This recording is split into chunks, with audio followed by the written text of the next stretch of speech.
Hello, ladies and gentlemen, Rosie here, and I have another movie review for everybody. I'm sure you've been expecting this, but wondering where the hell it is, and it's finally here, lads. So based on the title, I don't think anyone is going to be surprised with this take, but just holy fucking shit, buddy. Like, that's all you can really say watching this. I know we say holy fucking shit a lot here, but this is an actual, like, holy fucking shit. It is so good, bro. It's so good. Big Laser movie, so good, bro. Big Laser movie, so fucking good. Big Laser, Godzilla, so good. Movie so good, bro. Fucking, it's just incredible, bro. It really is. What Toho, the company, what they produced with a $15 million budget here is absolutely astounding, absolutely incredible, and just puts Hollywood to absolute fucking shame. No doubt about that. Absolutely no doubt about that. Fucking, what this studio cranked out. Hey, I've heard 35 million somewhere floating around too. Okay, put that in perspective. Joker was considered incredibly cheap, and that was made on, like, what, 55 million? Joker was considered incredibly cheap. This movie was made for potentially fucking $40 million less than Joker. And like, the effects are, like, just as fucking good, bro. There's like fucking one instance that you'll notice. There's like one or two instances where you notice that something's not exactly right. But it's like, who the fuck gives a shit, buddy? Who the fuck really cares, bruh? So, to talk about this movie, I will do a spoiler-free and spoiler section, as always. I'm cracking open a Coke here. I don't know how long this is going to be. I've seen this movie twice. To describe every character moment in this movie that takes place is impossible after two viewings. It really is. That's how you know there's some really good, like, character shit in this movie. The fact that, like, I went to, like, other movies this year and was able to just come on. No shot against the horror movies. No shot against them. But, like, the fact that it's not just the horror movies. It's the same for, like, every other movie, too. And the ones that we don't review. But the fact that I can come on here after one viewing and tell you basically every character moment that happens in these movies proves that there's a lack of depth that goes on in there. So, like, the fact that I can't come on here and speak to every character moment, no matter how hard I try to recollect everything after two viewings, it's still not going to matter. I'm still going to miss shit here. I'm still going to miss shit with this fucking movie. And that's a good thing. The fact that I can't remember all the character moments is a good thing because it speaks to their quantity and quality as well. Quality as well. Like, not to say there's many scenes that don't mean anything, but it's just like the amount of character moments in this movie that take place are so numerous that to recollect all of them after two viewings is simply impossible. It's just not a possible thing that somebody can do.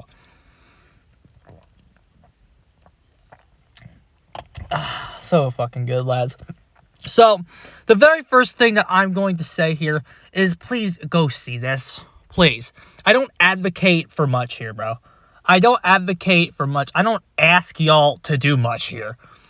I'm not one of them fucking bitches that will say, subscribe to my YouTube channel, or do this for me. Well, like, I don't sell you guys shit. Whatever I tell you, go see this, go do something, I'm giving you guys the finest quality content. I'm absolutely giving you the finest quality content. Go see this movie. The movie deserves it. And the studio deserves it for what they cranked out. What this movie is achieving right now in terms of box office success is very, very, very, very much warranted, and it deserves every penny that it's making right now. And you deserve to see this movie as well. You don't deserve crap and cringe. Go see Godzilla -1. You deserve better than cringe garbage like the Marvels. Okay, you deserve better. Go watch it. The fact that this, and another thing that I want to talk about before we get started proper here is what a time to be a fan of this franchise, this genre, and like this franchise, this character, this genre of kaijus. What a time. We live in the best era to be a fan of this genre, this character, and this series, in this franchise. Like, we truly do live in the best time period. I'm old enough, lads, to remember, like, when I got into this shit, like, when I really started dabbling into this shit, it was probably 2008, 2009, 2010, somewhere in that fucking range. I remember my consummation of Godzilla content was back when, like, Cinemassacre did their fucking Godzilla-thon reviews, right? When James Rolfe did his Godzilla-thon, King Kong versus Godzilla was my first Godzilla movie. And I binged that shit over and over and over and over again. Like, and it's like, but my point is, I'm old enough to remember the drought of like 15 years ago. The fact that this kind of series, first of all, when I got into this shit, like, again, it was 2008, 2009, Toho was like basically dormant. Godzilla was dormant that entire time. Not one shred of new Godzilla content between the years 2004 and 2014. Not one shred of new Godzilla content in terms of like theatrical release. I think there were a few video games. I think Godzilla Unleashed came out during that time, didn't it? I think there was a tiny bit, but like in terms of like the shit we get today, it's not even fucking close, bro. If I wanted to watch a new Godzilla movie, I would have to go to the fucking library and fucking pray to God they had some on DVD. That was the tech back in the day, bro. And I'm sure every fan here, if you're a true fan of this franchise, and you're older than the age of like 15, you definitely understand that pain. Where it's like you have to go out of your way to find these fucking movies, to find places that could have these movies, and then pray to God they're even there. The library that I had like 5, and that was it.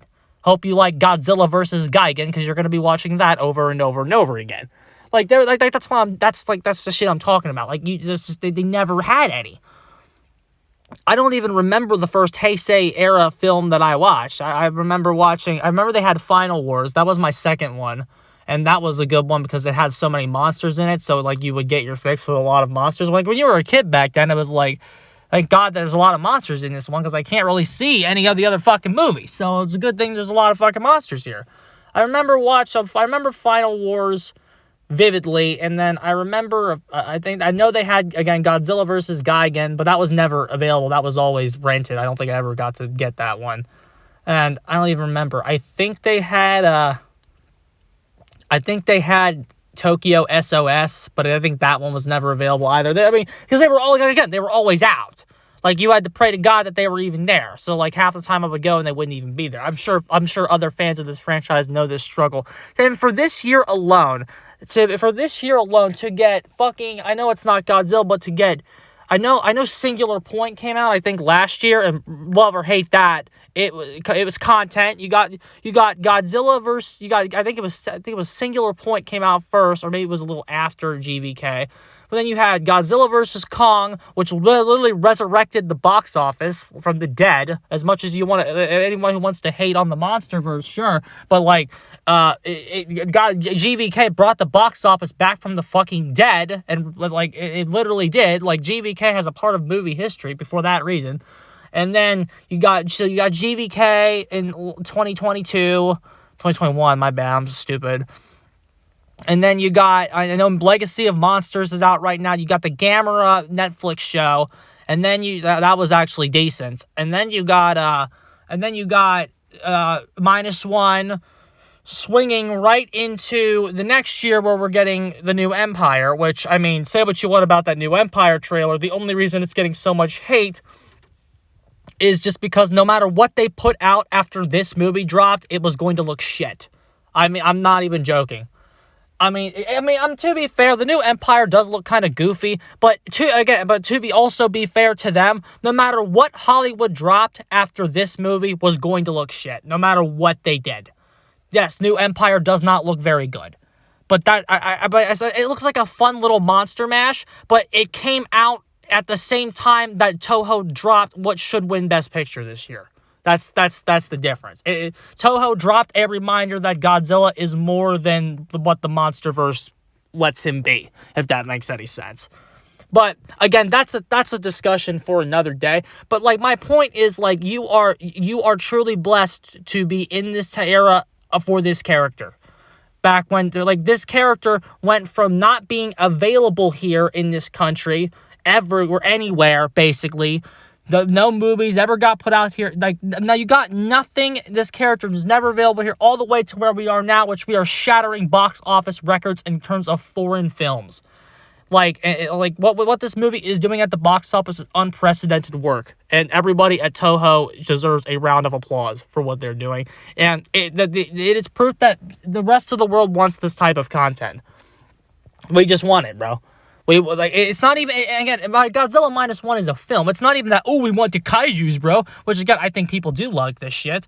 But even then, it's like, what's helping this movie is also the fact that it is a fucking film. It's not just a movie, it's a film. It's kind of like, I remember what my friend said when we walked out of Joker. He said, I went in expecting a movie. I came out and I watched a film. I went in and I watched a film. That's what this is. This movie is a fucking film. There is a difference.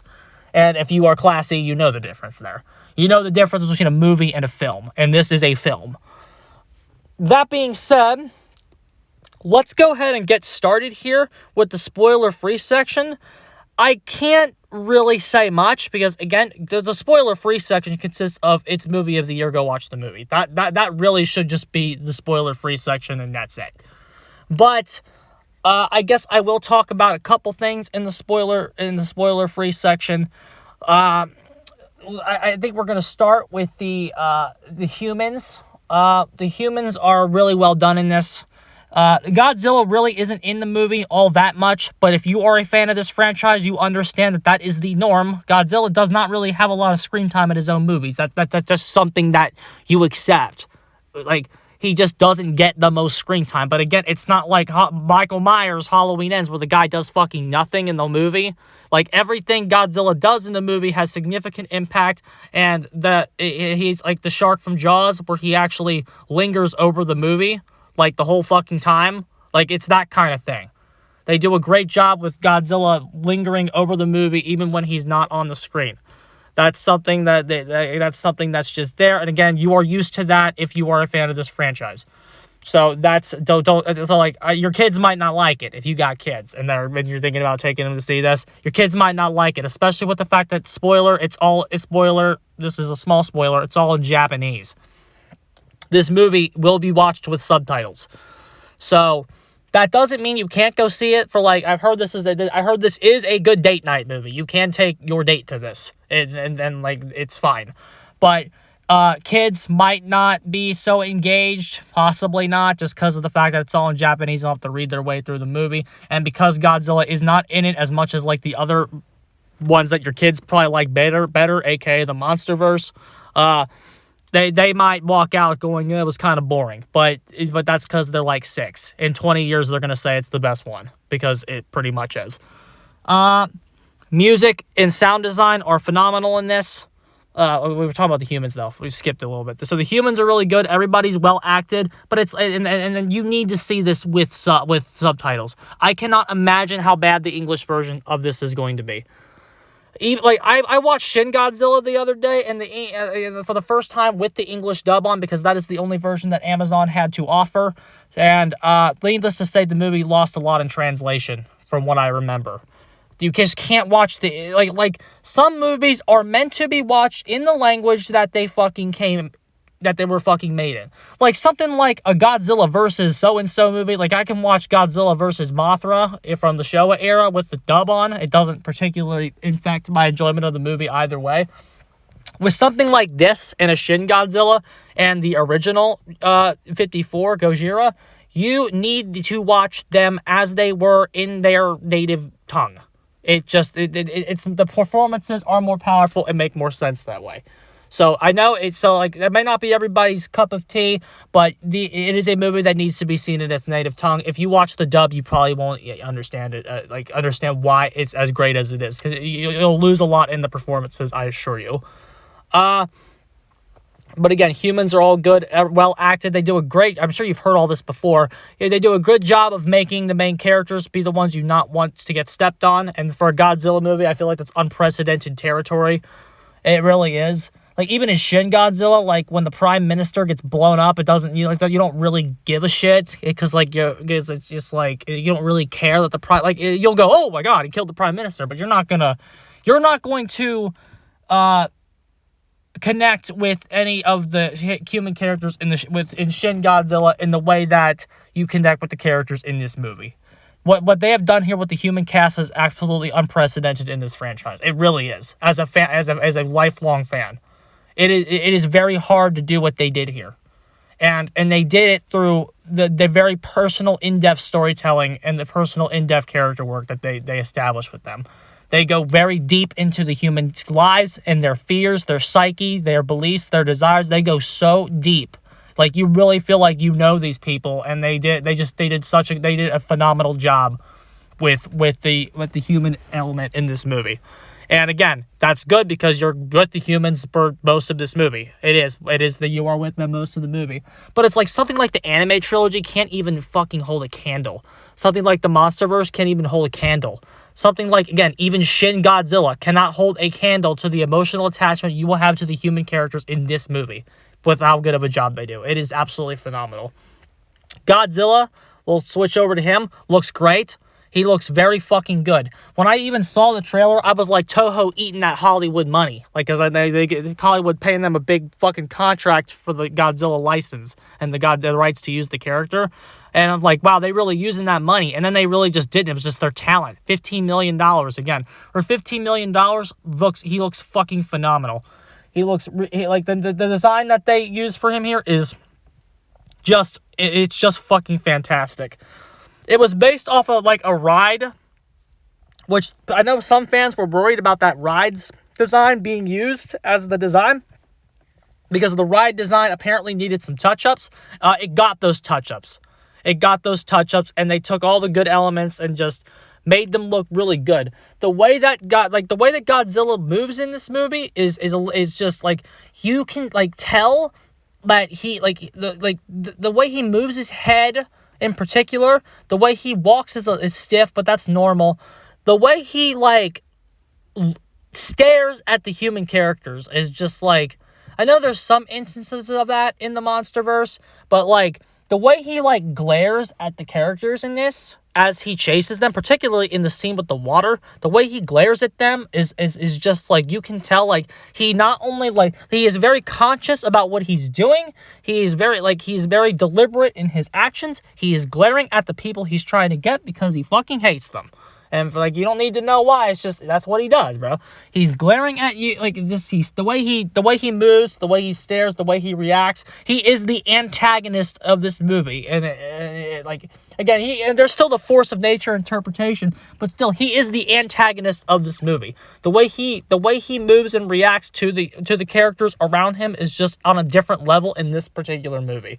So, kudos to them for that. And again, as we said, the sound design is very good. The way the atomic breath in particular, in that scene, if you've seen it, you know the one I'm talking about. That scene, it's really fucking great. The way that the sound design was used in that scene is good. Music, top tier as always. I've heard some complaints about the music involving that it doesn't feel appropriate for the actual scenes that it's in. The classic tracks don't really feel. I don't care. Maybe that's just me being a fan. But if Godzilla's in the city, I'm never gonna complain about hearing the dun dun dun dun dun dun. You know what I'm talking? Like, I'm never gonna complain about hearing classic of Fukube tracks. I'm just not. I'm just like there's certain, like, anytime they want to be used, they elevate what they're doing, especially in the climax of the movie. That's a spoiler though, but the music's used really well. I mean, that's not really a spoiler. They use the music well. So I think that's really all you can really say. Honestly, there's a lot of I guess another thing I want to say, and I'll say this again, there's a lot of Jaws in this, particularly when they're on the ocean. There's a lot of like homages to the OG Jaws from 1975, and you can tell that Toho watched Jaws to gain inspiration for how they wanted to use Godzilla in the water scenes. And they really did a fantastic job with those Jaws kind of homages and callbacks. Don't think I've heard anybody say that, but if you're a fan of Jaws, you notice shit right away. You noticed a lot of the things that they did in that end of the first act into the second act. You noticed a lot of stuff that they were doing, a lot of the techniques they were using, some of the shots they were using some of the things on the boat and the way the boat was filmed. Just a lot of little stuff that just made me think of Jaws right away. So, again, that all being said, I think that's about everything we could do for spoilers. So, they're spoiler-free. Go see the movie. It's movie of the year. So, we're going to start the spoiler section now in about 3, 2, 1. Spoiler section is started. And before we actually start the spoiler section, I'm going to put the timestamp here about this is where the spoiler section starts, so you'll be hearing me talk here. If you are watching this part of the video before you've seen the movie, I will come to your house and I will grab you and I will tie you up and put you in the car and I will force you to buy a ticket to this movie. I will come to your house and I will stab you. Buy the fucking ticket, go see the fucking movie, bro. What you tell them, like, why you watching me talk over a still of it? Go fucking buy a ticket, you cheap motherfucker. Go buy the fucking movie. Trash. Okay, so let's go ahead and start the spoiler discussion. The main character of this movie his name is Koichi Shikishima. So, if I ever forget that name, because I mean, I'm not only bad with names in this movie, I'm bad with names in like every movie. But, so I'm trying to be good here. Koichi Shikishima is his name. So we will call him Shikishima because that's the one I feel like I'll remember better. It's just his last name. So he is a kamikaze pilot at the end of World War II. And basically he like abandons his mission, okay? He's going to this island.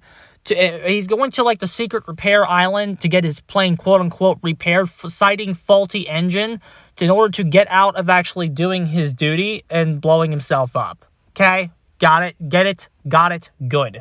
And so when he's on this island and basically they kind of have some dialogue about how they kind of know what he's doing and like they talk about how, like, you know, the one person in particular, the important engineer, whatever, he's like, we need more people like you, blah, blah, blah, blah, blah. So, like, again, go see the movie.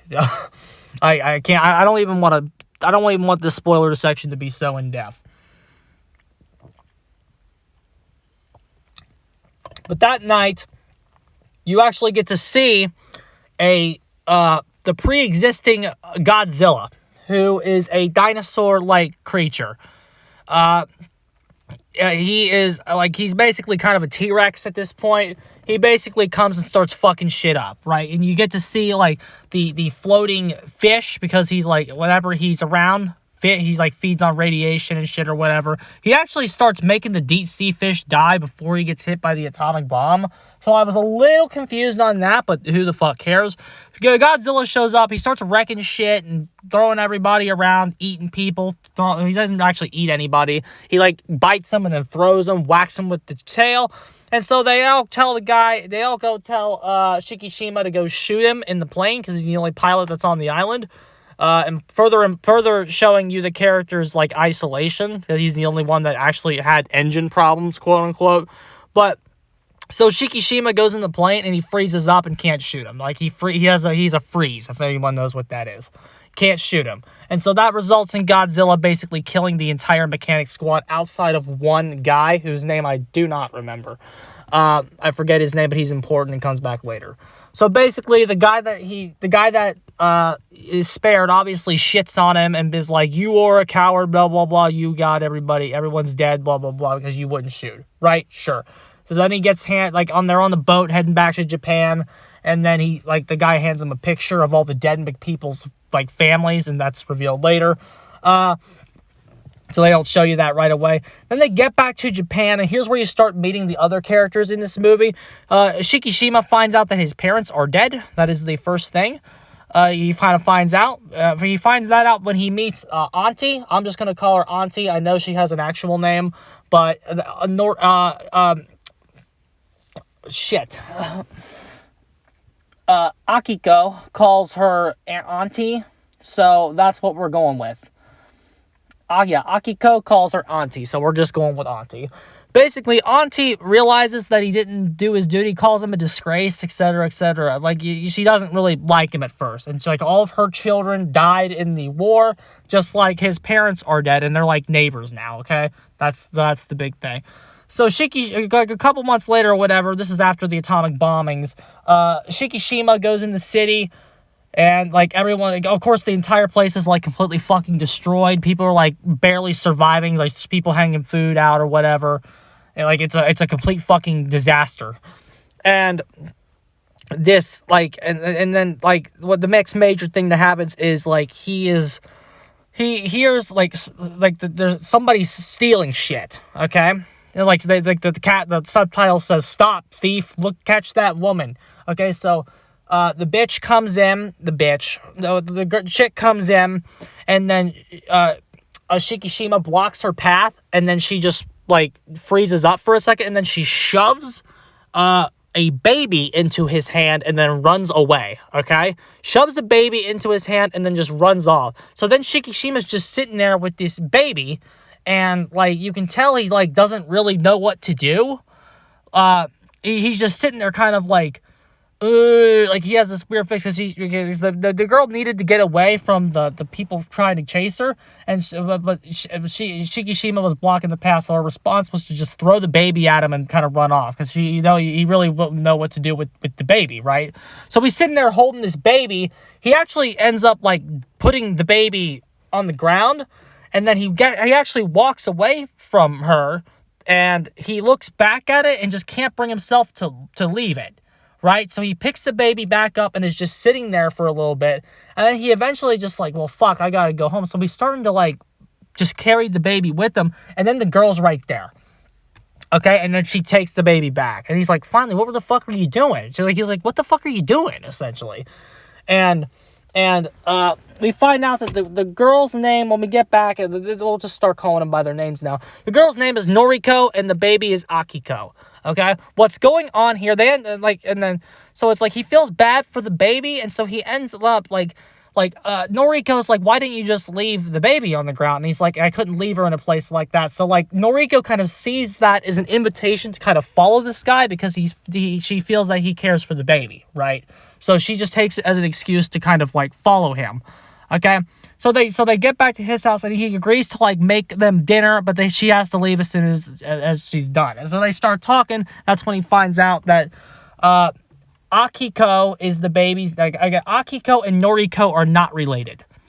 Noriko took Akiko in during the bombings, because Akiko's real mother was about to die, and she begged Noriko to take the baby. So what we have here is a dynamic starting to form in a broken country with dead people abound, like a war-stricken country, a war-stricken broken country, probably the most broken country on planet Earth after World War II, right? Japan, the most broken country after World War II, because of the atomic bombings, radiation, all that bullshit. So you have you have the in the broken country, a kind of these three broken people kind of coming together to form this kind of new family dynamic, kind of repairing the damage, if you will, right? Because, like, they're not related. They are not related to each other. Like, Noriko, they have no genetic relation to each other. They're just kind of acting as a family in this troublesome time, right? That's kind of the family dynamic that they're starting to build here. I give major kudos to this angle in particular. The idea of this kind of these people that don't know each other. The Noriko does not know the Akiko's parents, and she just, like, Akiko's mother just did the first thing that she could do to protect her child, right? And Noriko couldn't abandon the baby. Like, you know, these people, these unrelated people are coming together to forming a family dynamic. This idea is wildly original from my understanding. I cannot think of anything, I'm sure some of you can, but I cannot think of any dynamic quite like this one that I've ever seen on film before. Like, these three people acting as a family, but they have no relation to each other. It's wonderful. It's truly wonderful and reflective of the setting that it takes place in, and it is truly fantastic writing. It is fantastic writing for that household to reflect the nation that they live in. It's truly astounding. So basically, the next day, Shikishima leaves, and Auntie's out there, and remember, all of her kids are dead, and so she's like, so she still doesn't like Shikishima for being a deserter or whatever. Well, he wasn't a deserter, he just didn't do his duty. So she still doesn't like him, because she's like, she starts berating him, be like, you try to be a hero taking those people in, it's a little late for that, right? And so basically, Shikishima kind of opens up to her and just be like, the woman has no relation to the child. That's not her actual mother. And basically, what you learn about Auntie here is that, like, Auntie's kids are dead, right? They all died in the bombings. And Auntie, like, her motherly instinct instantly kind of kicks in. Like, she can't leave the baby either, because, like, again, she's a mother at heart. Her kids just died. She's a mom, right? And so she instantly goes in there and starts to be a mom again, because she can't leave the baby either. And she can't, like, and I think Auntie's a little older, so you could look at, like, she starts viewing Akiko as her grandchild, and the family are as her new kids. Like, even though she doesn't like Shikishima, she can't not care about him, because he's right there. And she's a caring person. Her kids are dead. She has no one left to care for. So that care starts going to their family, right? That's kind of what happens with her. And the actress does a phenomenal job about just kind of playing the character. And I mean, and she ends up giving the family her prized white rice to help feed Akiko. Like, she gives up her own most prized white rice, in her own words, to help feed their child for no reason other than altruism. There's no reason to do it other than altruism, and the fact that, like, she's a mom at heart and she can't not do it. She can't not do that for them, because that's who she is, right? And I just thought, it's like, we're starting to kind of repair the pieces a little bit. Next is like a little montage. They start picking the pieces back up. They build a nice little house for themselves, right? And so they're still, and so, like, they're fixing things. And then we get a job. Shikishima ends up getting a job, and the job is what takes us to the ocean. The job is to destroy landmines, the deep sea mines that were placed by the U.S. and Japanese forces post World War II. Okay, so like, he says he's on a boat that's specifically designed to, like, avoid mines, and it's just some crappy wooden piece of shit. Okay, there's actually a little comedy moment where he's like, and then the first theme of the movie starts picking up where Shikishima tells Noriko that like, he's gonna be doing a kind of a dangerous job that pays well for specifically for Akiko's future, and, like, because we need the money so Akiko can survive. Okay, but Noriko goes, I forbid you to die. And this is where the movie kind of, like, you start getting upon a second viewing, like, you definitely start to see that, like, this is the first instance of this theme coming in. There is an emphasis on, like, the will, like, living in this movie. Like, there is an emphasis on, like, survival and how important survival is in the value of, like, in the value of life. That is a very big part of this movie. Like, you have to live. We want to live. The guy, the doctor has an emphasis on everybody needs to live and survive this, right? There's a big emphasis on survival and not dying. And you instantly also know, I mean, this can be obviously inferred, that Noriko obviously is in love with Shikishima, obviously. And he's in love with her, obviously, as well. Like, that's very obvious. As, like, the time has passed, it's like, she's like, I forbid, like, you can't die. Like, she needs him in her life, obviously.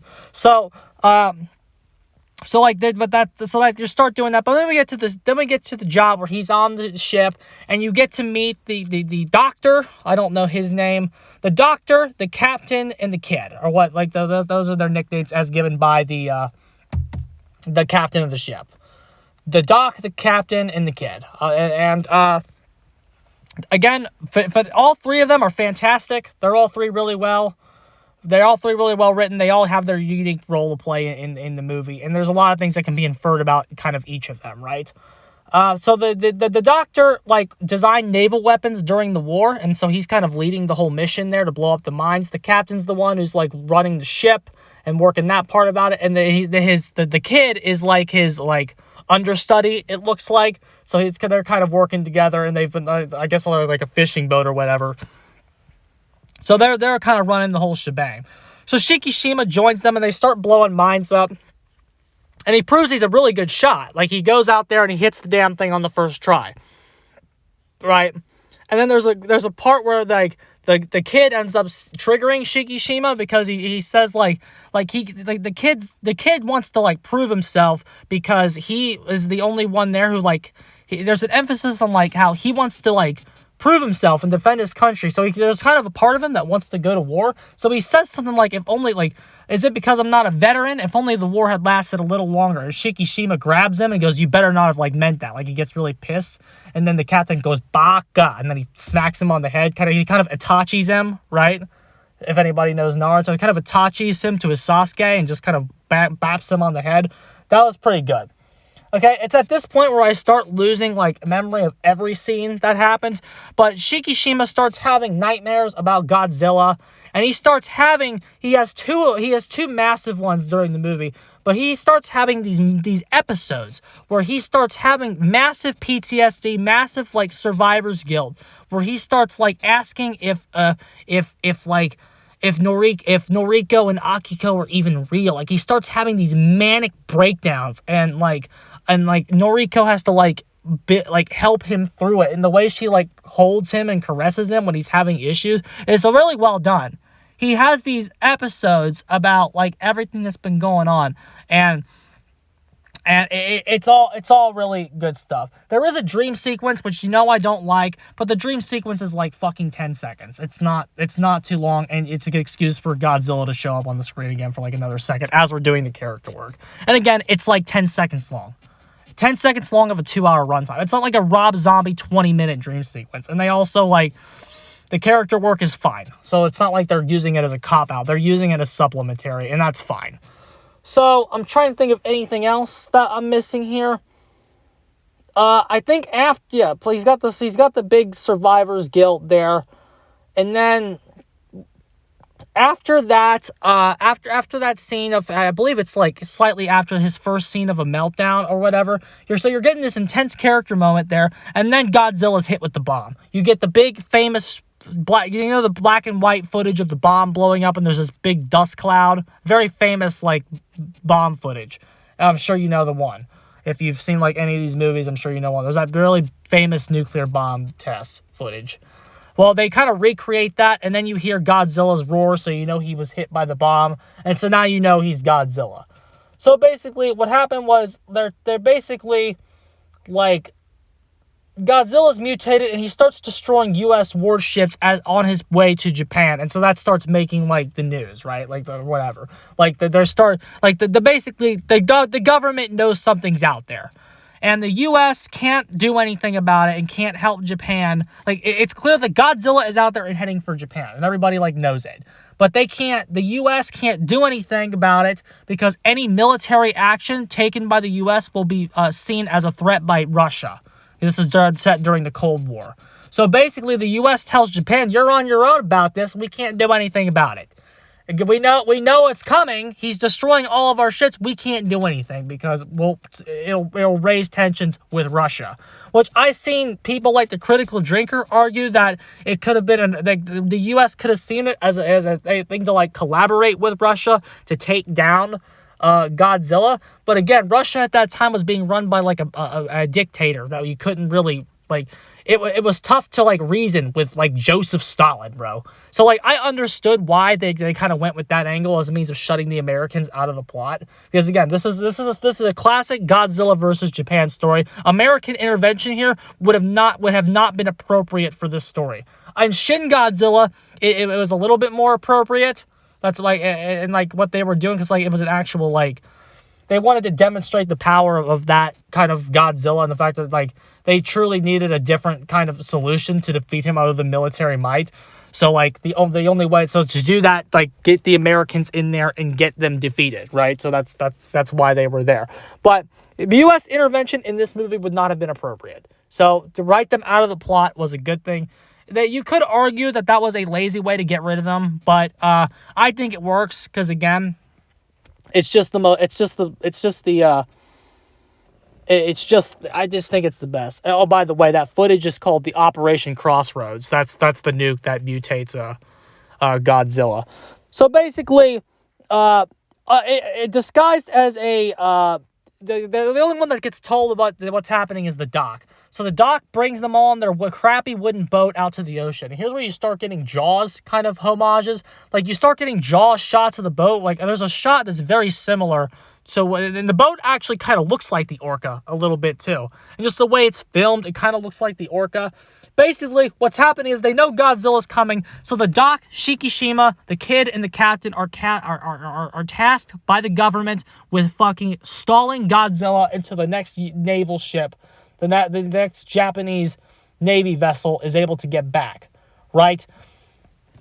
So that's what they need to do. They're stalling for time for the larger vessel to arrive.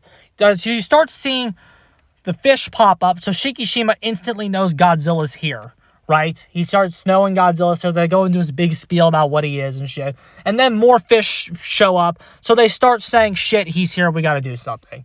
And so the captains goes, well, let's fucking fight him, bro. And like, I'm ready to go. Someone has to do it. And then a vessel nearby is instantly like devoured, and like Godzilla breaches and eats the ship like a great white breaching a seal. They took a lot of shark inspiration there. And so instantly the captain goes, never mind, and they start retreating, okay? They have 2 Navy mine balls that they like confiscated from the water instead of blowing them up, and they're just sitting on the ship. They look like the barrels from Jaws. Again, it's like lots of Jaws homages here.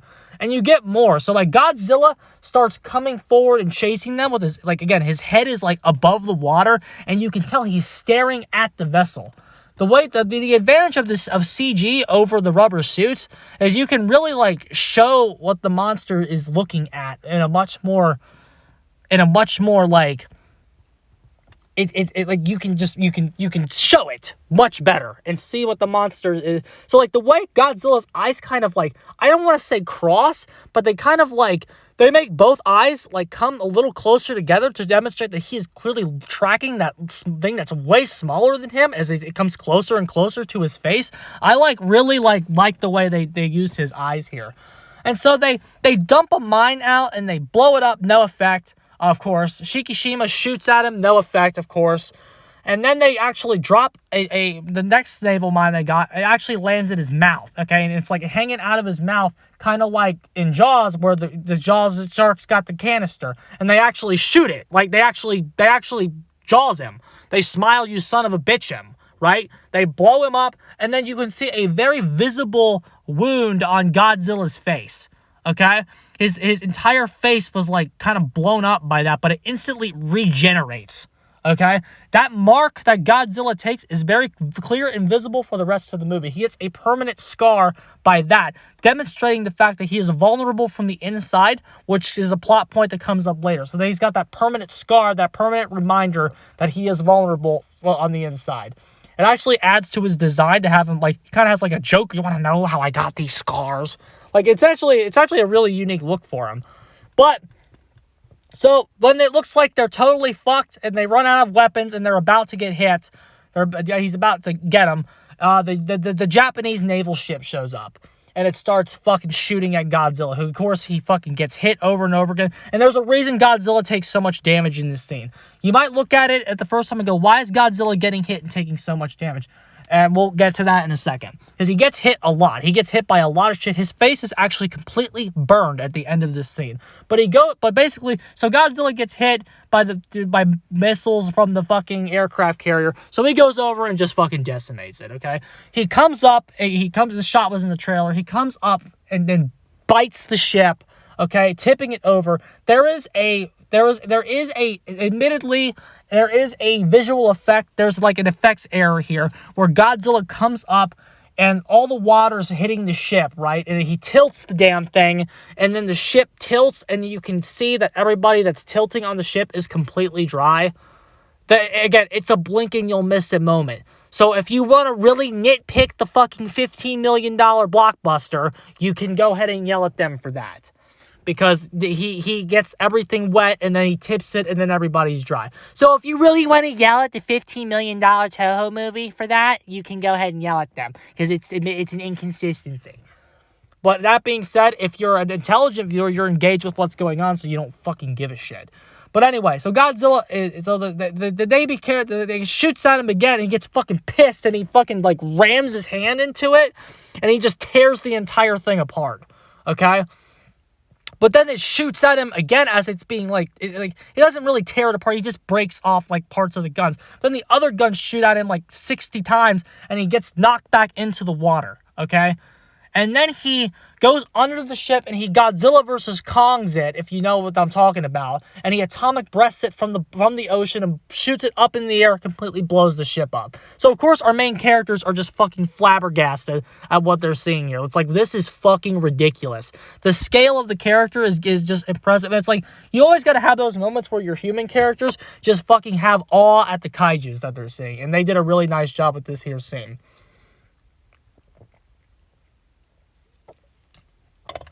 We're then taken to the hospital, okay? And I totally forgot some. I totally forgot some important character stuff, and we'll go back to that in a second. So we're at the hospital. Everybody survived. He was airlifted, etc. Okay. Some character stuff that I'm forgetting. I need to back up a little bit. So before the Godzilla stuff, there was a very important character scene where all of the work, where the captain, Shikishima, the kid, and the doc are all invited over for dinner at the house.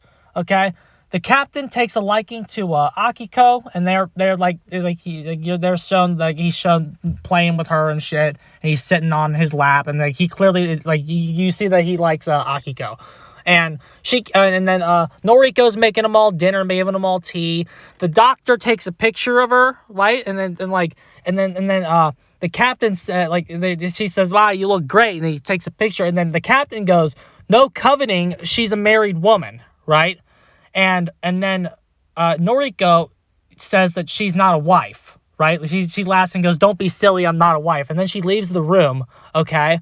And everybody immediately, everybody in the room except for Akiko, immediately just stops and looks at Shikishima like, what the fuck? What the fuck are we doing here? It's like, you can tell that's what they're all thinking. What are we doing in here? So Shikishima explains it all, but it's like, and then he even looks at Akiko and says, "I'm not your dad," which is ridiculous. And even the doctor goes, "That is extremely harmful," because that's an extremely harmful thing to say to a kid. It's because Akiko literally calls him dad, and she says dada or whatever. She's daddy, and then he's like, "Akiko, we've talked about this. I'm not your dad." And then everyone goes, "What the fuck are you doing?" And so basically, it's just him further putting off his responsibilities. But he's like, I don't he says I don't want. He basically just says, "I don't want this. I don't want that. Why don't you marry her? Marry the bitch. Wife her up, right? She's taking care of your bitch ass, right? Basically, they're like, why haven't you wifed this girl up yet?" And and so basically he's like, "I don't want that." And you see her in the next room washing the dishes, clearly hearing everything that they're saying. And so then she's like, "I got a job. It's time for me to stand on my own 2 feet, blah, blah, blah." She's pissed at him low-key because he doesn't he's rejecting his role in their new relationship, right? He clearly needs to marry her, right? And if any guy didn't marry her, they're fucking stupid. And like that's basically the job. They do a good job, even with the brief scenes that they have, of making that very clear. Like they like, she's kind of like a bum at first, but like as Noriko like dolls herself up, straightens herself out, and like takes care of him, and like she's doing everything for this guy, right? It's like any guy that didn't wife her up is absolutely stupid. And so the fact that they're not married yet just baffles everybody's mind. And plus she's clearly head over heels for the guy, and he clearly is for her too. Like in the very next scene when she's like, I need to start thinking about moving out, that's basically what she says. He immediately is like trying to keep her there, right? He goes, what about this? What about that? Don't I give you enough money? What about this? Like he clearly loves her, wants to keep her there. So forgot that shit as we move on to the next scene. Okay? And like the reason I bring that up is she goes to work in the repairing city. I'm sure you can get where we're going here. She goes into a nearby city to go do a desk job. They don't really go into much details about what that desk job is. They just say she has a desk job in the city. You know what's coming next. But whatever. So the scene, he has another traumatic episode about Godzilla, and he opens up to Noriko about his entire life, essentially. And then again, the themes of living. It's a very powerful scene. And if you have it is a tearjerker. The scene where they talk about living and surviving. And they literally just go and like they pour their hearts out to each other there. And it's a very powerful scene, that one. So of course, like 2 scenes later, you're in the city there. And then within the Godzilla, of course, like a scene or 2 later, there's a few things I'm missing. But the next major scene after that, there's a bit of a cool down period because they know that the scene they've written is highly emotional. So there's a cool down kind of scene. And then they're in the city. It's like, and then he's the guy Shikishima's playing with Akiko, and then there's a thing on the radio. Here comes giant lizard into the city. Right here comes Godzilla, unidentified sea creature, pops out of the ocean. It's heading towards Ghana or whatever it is, the city where hold on, let me see it. It's in Ginza. That's the city, Ginza. So so basically, he pops up in Ginza. Okay. Every scene of Godzilla destroying the city in the trailer is in this one scene. He fucking destroys Ginza, bro. He comes in, every shot, everything with his tail hitting the wall, like everything with him just knocking shit over. He tears shit apart with his bare hands. He goes fucking berserk as he blows the city up. Okay? And then the first thing he does, though, is he comes over, grabs the train, right? And then, Noriko's in the train. She's like barely hanging on. She drops into the water. Then the train like kind of drops next to her. She's really close to dying right there, and like to the point of like completely unrealistic. Like the trajectory that the train actually takes is kind of like well, you were just trying to keep her alive there. But then Shikishima comes in, like she's clearly like baffled by everything that's going on. She can't handle it. Shikishima comes in, grabs her as she keeps rolling across. Godzilla's tail is in the background. This is a shot of them, and like they're running in the foreground. Godzilla's tail is in the background, destroying the entire like city block, and the tail's latching into the ground, and it starts to glow. And they're sitting right by an alleyway. Godzilla's tail starts to glow. The music and sound design are really on point here. They're syncing with the action. And like his tail, the spike pops out, starts to glow, pops out. And it gets the spikes glow as those spikes get faster and faster as they pop out. And then they get all the way to the top. They click together, and then Godzilla shoots his atomic breath very far off into the distance. And then the way that when the atomic breath gets to its point, you see like a mushroom cloud, and it's basically a nuclear bomb, okay? Which is surprisingly an interpretation that's never been done before. Like he basically shoots his atomic breath, and then boom, nuclear bomb goes off. That's basically what the atomic breath is in this. And the way like it blows up, and the way the city is destroyed, again, probably very reminiscent of the nuclear bomb. I am very surprised it took like 70 years to get that interpretation of the breath. Probably because of what the franchise became. Probably because like in the 50s they didn't have the budget for it. And then like as Godzilla became like another a martial artist and started to fight other monsters, they kind of needed to nerf the breath just so like he couldn't use it as a fucking nuke option to kill anybody instantly. That's one advantage of Godzilla not having to fight another monster in this. You can do cool things with the atomic breath, and then like Shin Godzilla.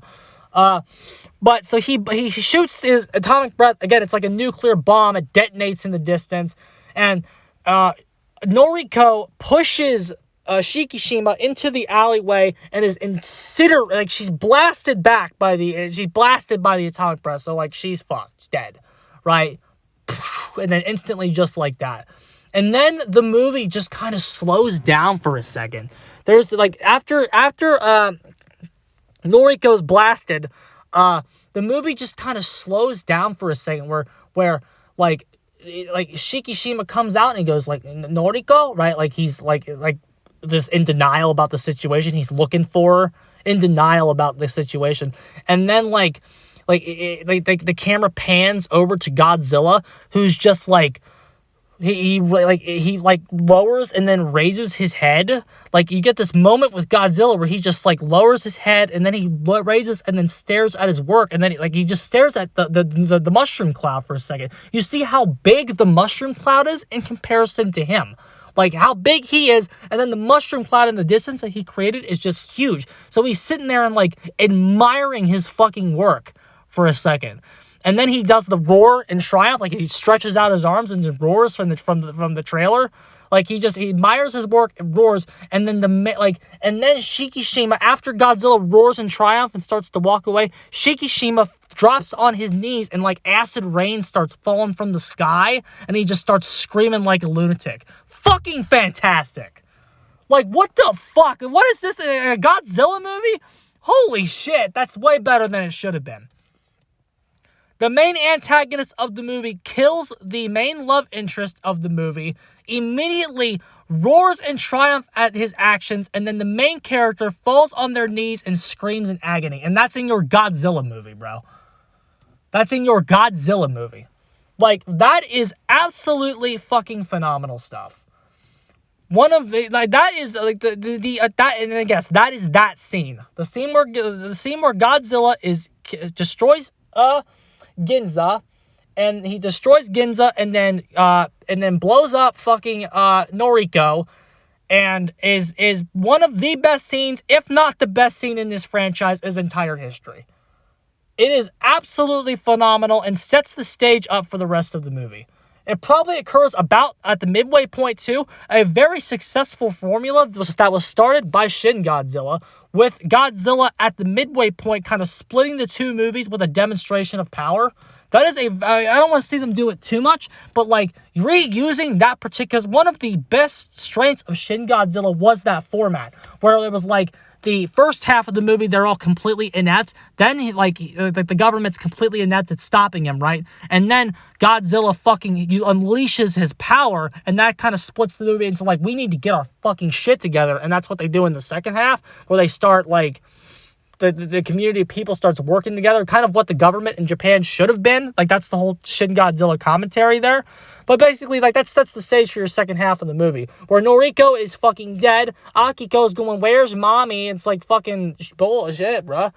And then Auntie has to lie to her and it's like, mommy had to go away for work for a little bit. And everyone's just sitting there all depressed and not really saying much. Shikishima's like leaning against the wall, I don't even think he looks at Akiko in that scene. He can't even face her, right? He can't even, like, face her. So basically, after, like, so Auntie's comforting Akiko, the doctor says, look, Shikishima, we got a plan to kill this thing. Are you coming or not? Like, we gotta do something. So then you get your meeting about how we're stopping Godzilla. So the doctor comes, like, there's an ex-Navy general who's, like, leading it. And then so the doctor comes up, and here's what we're gonna do here, okay? The plan to kill Godzilla in this movie is they are going to use science in the ocean to kill him, okay? So there's actually a callback to the original with the bubbles and the oxygen destroyer, which is really a cute callback. But he does this demonstration where it's like you surround something in bubbles and, like, or whatever, and then it affects its buoyancy. Their plan is to lead him over the trench that's in Japan, sink him to the bottom of the ocean. And it's like, you're watching that for the first time, and it might seem a little underwhelming, because it's like, what the fuck? They're just going to sink him to the bottom of the ocean? The fuck's that going to do? But it's like, we live in a post-Ocean Gate world. If you don't understand how powerful water pressure is, you're uneducated. You're uneducated. This is a perfect way to kill him that makes perfect sense. We live in a post-Ocean Gate world, people. Those people in that submarine were killed in I believe it was like less than a millisecond or something. As soon as that fucking submarine caved in due to water pressure, they died instantly. They couldn't, like, they were dead before they felt they were dead. That's how powerful water pressure is. They were dead before they even could process they were dead. Like, just like a 1 second you're alive, and then a split second later you're dead before you can even comprehend it. That's the kind, that's how powerful fucking water pressure is. So this is a perfectly reasonable way to kill him, in my opinion. Again, like, the characters in the movie even bring up, well, like, can't Godzilla just withstand that pressure? And then even the scientist goes, and the doctor goes, I cannot promise you this will kill him. I can't. We don't know anything about him. And so it's like, in terms of, like, a solution here, it's like, what else do you got? It makes perfect sense. Sink him to the bottom, and, like, the changing pressure in the matter of a second. Like, it's not just the pressure that's going to kill him, the doctor says. It's the rapidly changing pressure and his inability to adapt that will kill him. And then it's like, well, what if he fucking survives that? And then he goes, well, how about this? Plan B is we are going to bring him back up to the surface. So if he doesn't, if he survives that, he then has to deal with decompression coming back up. So they want to sink him and then raise him, okay? You feel me? They're going to, like, tie cables to him, sink him, and then pop him back up with these fucking, these ex-Navy tools or whatever. So that's the fucking plan here. And so, but it's like, you can tell that Shikishima doubts the whole thing. And so basically, he starts going behind the guy's back, and he starts cooking up his own plan on the side. Because it's like, again, I feel like they wanted you to feel like that was underwhelming so you could understand Shikishima's motivation here. So it's like, it's completely reasonable, but also, you as a fan of Godzilla, you know, it's like, no matter, you know that's not going to work. You know that what they're planning here is not going to work. And so Shikishima becomes a smart character, like, no matter how good it sounds. And again, it's perfectly reasonable for that character to assume that will work, right? Even though the doctor says, I cannot promise you any of this is going to kill him. I can't. Because, like, I don't know for sure. I can't promise that certainty. Like, and that's a smart character, because that's how science works. You can't promise that. And that's why some rednecks don't trust it, right? That's why some Christians don't trust it, because it's like, well, they can't promise you with 100% certainty. Well, yeah, they can't, because that's not educational. Like, there is a slim chance that evolution isn't real, and if you show me the evidence, I will instantly become a disbeliever, right? It's that kind of thing. That being stated, if you, like, I cannot prove with I cannot state with 100% certainty that I know evolution exists, but at the same time, again, show me the evidence it doesn't, right? Evolution's a scientific theory. And theory, if you understand what a scientific theory is, you know that means it's basically confirmed, right? It's true, but it's true. It's true, but, right? You know, but show me the evidence is not. Again, look up what a scientific theory is. But it's like, but I mean, that's just why the guy can't, I can't promise it's going to kill him. I can't. So Shikishima, again, goes behind the guy's back. He starts cooking up his own plan. His plan is, he writes a bunch of letters saying about how the Odo Island massacre was your fault, asshole. It wasn't my fault. You're a piece of shit. What the fuck are you doing? You're a complete piece of fuckwit, right? To that old engineer that was with him at the beginning, that I said was important and would come back, because they're trying to repair this plane, okay? Shikishima asks the doctor if you can get a hold of a plane, which the doctor even admits later on in the movie that he had reservations about putting Shikishima back in a plane, but he basically gets to the plane for him anyway, because it's like, well, it couldn't hurt the mission, I guess. So he gets him a plane, and so Shikishima's plan is to go behind the guy's back and rig the plane with explosives, okay? Because he wants to fly into Godzilla's mouth and kill him from the inside, okay? Because but he wants he wants his old engineer that was on the island to repair the new plane that they get, right? Which is like some unused model that was left to rot post-World War II. So he wants that guy to get it, and he wants that guy specifically to repair it. It has to be that guy or it's not going to work, right? It has to be him in Shikishima's mind. So he writes the guy a bunch of angry letters telling him a piece of shit so he'll show up, right? That's what he does. He writes him, he just tells him a piece of shit. So he'll show up and beat the shit out of him, which he does. But then Shikishima's like, help me kill this thing because I'm ready to kill myself, right? I'm ready to die now, essentially. So the guy's like, the guy builds it for him, right? He builds the thing. And, but then you start getting all this, again, the doctor starts talking about how this mission, like they're going over their plans and that Godzilla's coming tomorrow. We got to do this by 9 or whatever. And he starts saying, I want this mission to be about living. We're not here to die. We're not here to sacrifice our lives to this thing. We're here to fucking win and live. This country has treated life very poorly, blah, blah, blah. He goes into this big spiel. And the effect that speech has is he talks about the demons of Japan and how they're going to rise and overcome them. That instantly puts Godzilla as a representation of Japan's past mistakes. Mwah! Brilliant. That's when Godzilla's at his best, when he's representing something else. Godzilla in this movie is a lot of things, horrors of war, nuclear bomb, etc., etc. But one of the things that he is in this movie that people aren't talking about enough is the representation of Japan's past mistakes that the people in the boat are now going to overcome and survive. That's why the emphasis on survival is. They need to beat their past, beat their demons, and live doing it, right? Because of how they treated life so poorly in the past, and he cites reasons, including kamikaze piloting. And you can see Shikishima listening to all this shit. He's going into this, again, he's listening to this spiel about all of that. He cannot die. You cannot die. You have to live. This is a mission about, like, everybody that's participating in this mission will live. But at the same time, they still know that there's some risk because they're not going to let the kid come on the mission. The guy that's been on the boat with them, he has a broken arm. They cite the broken arm as him being useless, and he's like, we're not taking you. And then as they, like, he's screaming at him to let him come too, and as they live, the captain goes, he's here for the future. So they know that there's some risk involved in this mission, but their goal is still to fucking survive. But now it's morning of the mission or whatever, and you get this scene with Akiko beforehand, and she draws a picture of Shikishima, mommy, and herself, right? She's just like a horrible fucking kid picture, you know?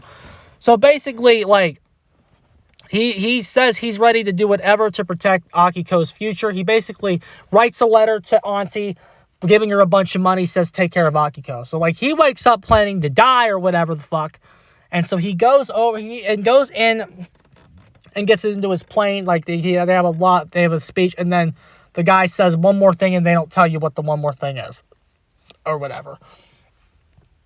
So then here comes Godzilla faster than you can say what the fuck. Right? So here he comes. He throws that ship. You see the part where he throws the boat? That comes here. And so they basically, he gets on land. Of course, he gets through all their mines or whatever. Doesn't fucking work. And he's already coming on land. So Shikishima has to basically lure him in, or the mission's already about to fail. And so basically the captain, they get on the mic and Shikishima, like, they get on the radio and say, like you gotta lure him in or whatever. Shikishima's like, I'm about to lure him in. Captain grabs the mic from the doctor and he says, don't do anything reckless. And then he says, I will never forgive you if you orphan Akiko, which is one of the more powerful lines in the movie. Because, because you said that this character's headspace at this point in your mind is that I'm ready to go kill myself, right? But it's like, the character shouldn't, he can't kill himself. That's what you're thinking. He can't kill himself and do that to that little girl. He just can't do that. And that's so, like, the captain's, the viewer, if you orphan this little girl, I will never forgive you. And I will hate you until I'm dead if you do that to her. And then he doesn't even respond and just flies. He starts shooting at Godzilla. Godzilla's fucking missing him. He's trying to bite it and shoot it. And basically, he shoots at him, gets Godzilla agitated. So the big G has tunnel vision and follows him into the water. Okay? Which, I mean, sure. The big G is pissed off, wants to kill the guy. Okay, so they have these 4 cruisers or whatever, and so what the first thing that they did was they split apart or whatever, and the first thing they did was bait Godzilla into shooting his atomic breath, because they do that because it has a cooldown, essentially. It has a behavior interactive cooldown of like 6 minutes or whatever the fuck. So the first Godzilla shoots his atomic breath at the 2 decoy Navy vessels that are there, and they fucking explode. And so while the atomic breath is on cooldown, they encircle him and then sink him to the bottom. Okay. Shikishima's disappeared this entire time. Most of the focus is on the doctor or the captain. And so Godzilla's sinking, and they actually, they baited him that he was about to fire his atomic breath at him again. But they sink him, and then he doesn't die. He starts trying to take the ships down from 1,500 feet in the ocean, right? So he obviously lives, and so they switch to plan B. So they pop him, and then they bring him back up, and then his I guess his nuclear radiation eats through the balloons or whatever. He I don't know. He destroys the balloons. So they have to pull him up, which earlier in the movie, while they were getting drunk, they were actually talking about the kid actually said, well, maybe you could just pull him up instead of using the balloons. And they were 2 Navy ships can't pull him. He weighs too much. Okay. And then he goes, oh. But then the kid actually, he disobeys, and he shows up with all of these towboats, right? He shows up with and that's basically representing the entire country of Japan is what's going on here. If you're not picking up on this.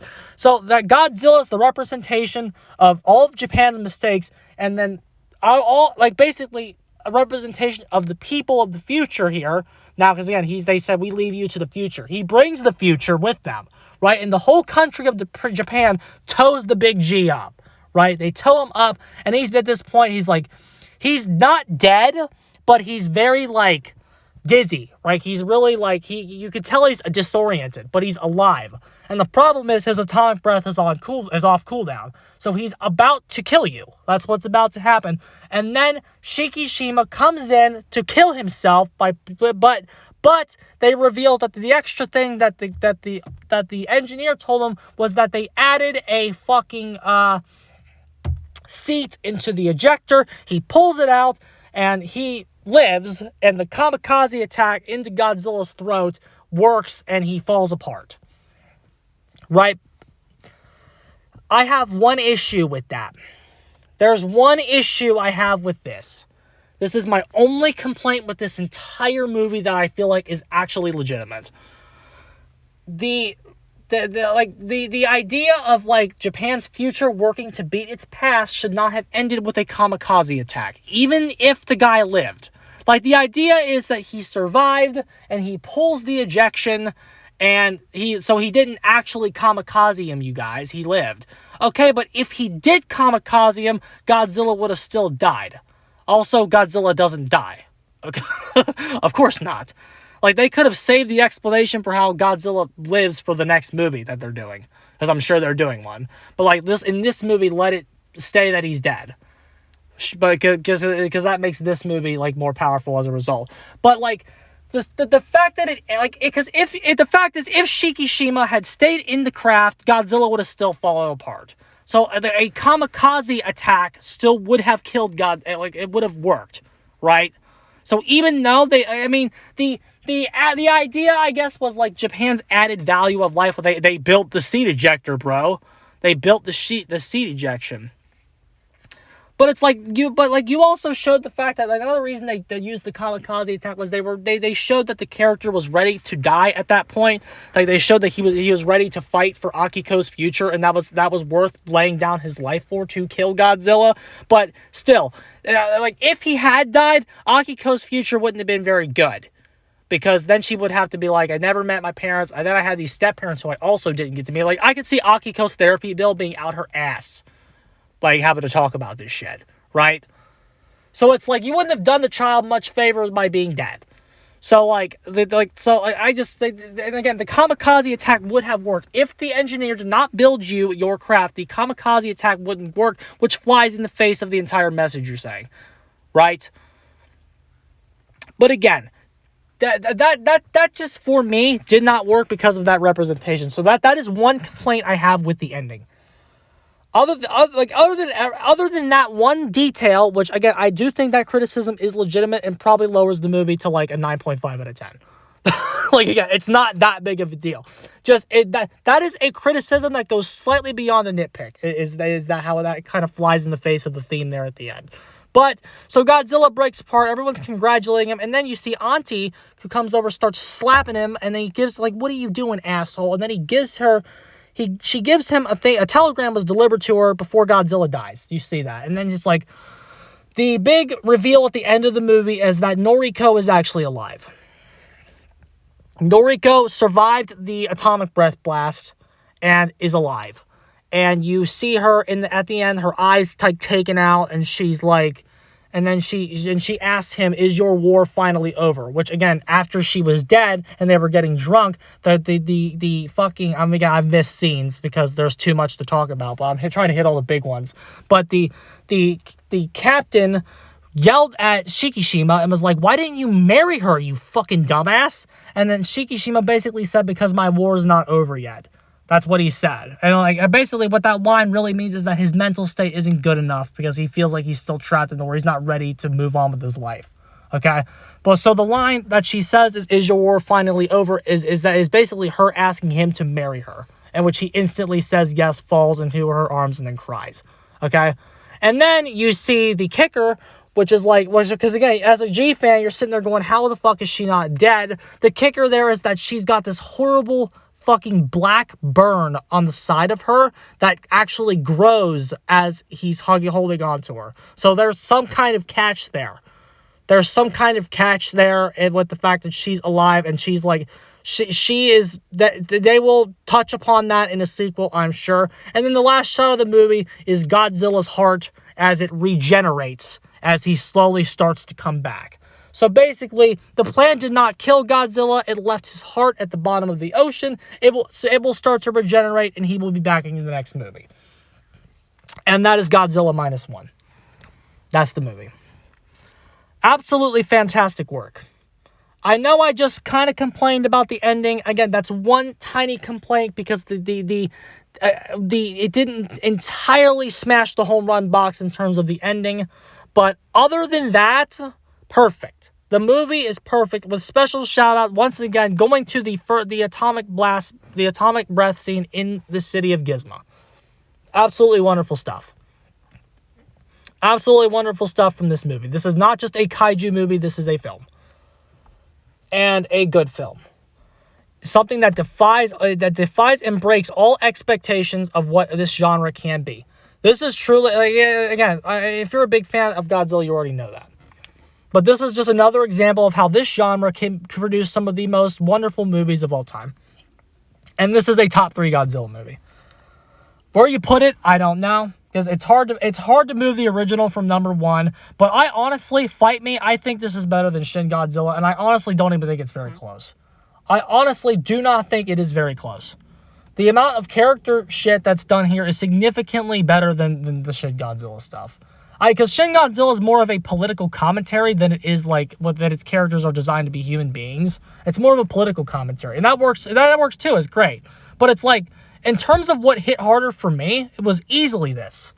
Easily more emotional impact was done in this movie.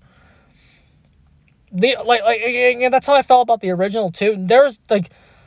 In the original, I haven't reviewed that, and I probably will one day. But in the original, the two most haunting images from that are when they're using the radiation detector on the kid's face, and it's going off like fucking crazy. That's tough to watch.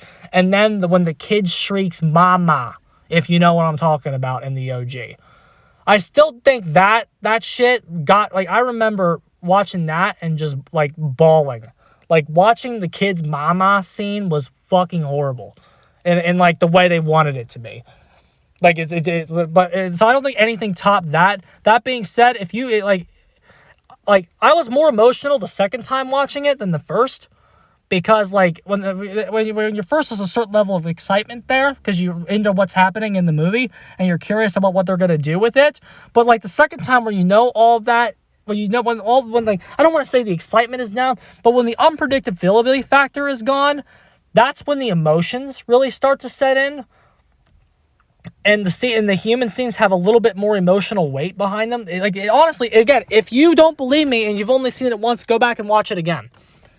The emotional stuff hit harder for me the second time when the unpredictability factor was gone. And I truly mean that. This movie is fucking phenomenal. And again, I don't know, like this, to wrap it around back with the title of this video, this movie deserves Best Picture.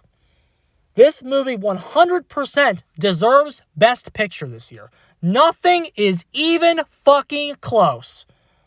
And honestly, if you want the truth, it should win Best Effects this year too. Is that a category? I think it is. It should win Best Effects this year. Not because of the quality of the effects, but how much they spent on them. And then their quality. What Toho did in terms of the effects with the budget, that should win an award all on its own. But for real, this movie is the best movie of 2023 and should win Best Picture. Is it going to win Best Picture? No, because the Oscars are sham and corrupt and they're full of fucking retards. Trash. The Academy's full of losers. And so it's never going to win Best Picture. But this actually deserves to win Best Picture. And again, what is the best movie of this year? This one. Don't give me your Oppenheimer, bro. This one. Not even close. Not even fucking close. And again, just truly amazing. It was truly a spectacular experience both times I went to see it. And I kind of want to see it again, to tell you the truth. There was, that atomic breath scene is outstanding. That scene in this movie is outstanding. It is truly phenomenal.